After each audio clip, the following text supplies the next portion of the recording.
नमस्कार दोस्तों, बेसिक संवाद के इस मंच पर मैं अनुपम ठाकुर आपका स्वागत करता हूं। कभी कभी ज़िंदगी हमें ऐसे मोड़ पर ला खड़ा करती है जहां हर तरफ अंधेरा ही अंधेरा नज़र आता है। हर उम्मीद टूटती दिखती है और लगता है कि जीने से ज़्यादा आसान मर जाना होगा। लेकिन कुछ लोग होते हैं जो इस अंधेरे को चीर कर रोशनी की राह बना लेते हैं। आज हम आपको ऐसी ही एक महिला की कहानी सुनाएंगे। एक कहानी है मंजरी जरूहर की, बिहार की पहली महिला आईपीएस अधिकारी। उनकी कहानी संघर्ष, आंसुओं और जुनून की है। ऐसी कहानी जिसे सुनकर आपकी आंखों में आंसू और दिल में आग दोनों भर जाएगी। मंजरी एक पढ़े लिखे परिवार में जन्मी थी।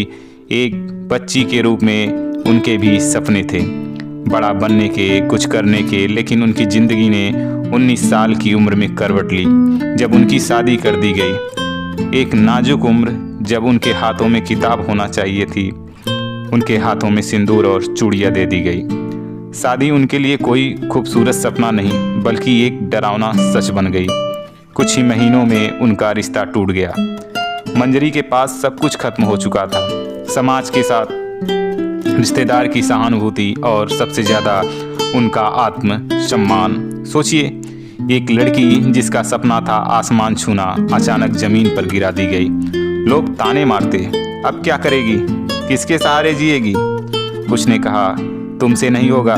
मंजरी की आंखों में आंसू थे, लेकिन दिल में एक जिद भी थी, खुद को साबित करने की। अपने टूटे हुए दिल और आंखों में धुंधले सपनों के साथ मंजरी दिल्ली आई। वो रातों को पढ़ती, दिन में संघर्ष करती। अक्सर भूख लगती, लेकिन खाने के पैसे नहीं होते थे। ठंड में उनके पास ढंग के कपड़े नहीं होते, लेकिन उन्होंने कभी शिकायत नहीं की। उन्होंने खुद से वादा किया था, मंजरी अगर आज हार मान ली तो ये दुनिया तुझे कभी माफ़ नहीं करेगी। पहली बार जब उन्होंने सिविल सेवा की परीक्षा दी तो वो सफल नहीं हो पाई। जब रिजल्ट आया तो मंजरी ने खुद को कमरे में बंद कर लिया। वो रोई, फर्श पर बैठकर घंटों रोती रही। उन्हें लगा कि शायद दुनिया सही कह रही है, वो कुछ नहीं कर पाएगी। लेकिन अगले दिन उन्होंने अपने आंसू पोंछे और फिर से तैयारी शुरू की। 1975 में उन्होंने दूसरी बार परीक्षा दी। इस बार मंजरी जरूहर ने न केवल परीक्षा पास की बल्कि बिहार की पहली महिला आईपीएस अधिकारी बनने का गौरव भी हासिल किया। जिस समाज ने उन्हें कभी कमज़ोर कहा था, उसी समाज ने उनके लिए तालियां बजाई।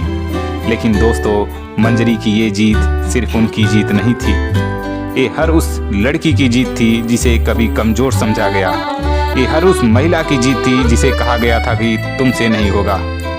आज जब मंजरी की कहानी सुनी जाती है ना, तो हर आँख नम हो जाती है। एक कहानी हमें सिखाती है कि ज़िंदगी चाहे जितनी भी मुश्किल क्यों ना हो, अगर आपके इरादे मजबूत हैं तो कोई भी ताकत आपको रोक नहीं सकती। दोस्तों, मंजरी जरूहर की कहानी सिर्फ एक प्रेरणा नहीं बल्कि एक सबक है। ये सबक है, गिरना हार नहीं है, हार तब है जब आप उठने से मना कर दें। आज अगर आपकी आंखों में आंसू हैं तो उन्हें बहने दीजिए, क्योंकि ये आंसू नहीं बल्कि वो चिंगारी है जो आपके सपनों को सच करने में आपकी मदद करेंगे। मंजरी जरूहर जैसी महिलाएं हमें यही सिखाते हैं। तो दोस्तों, तब तक के लिए गुड बाय। मिलते हैं अगले एपिसोड में अगले कहानी के साथ। जय हिंद, जय भारत। अपना ख्याल रखिएगा।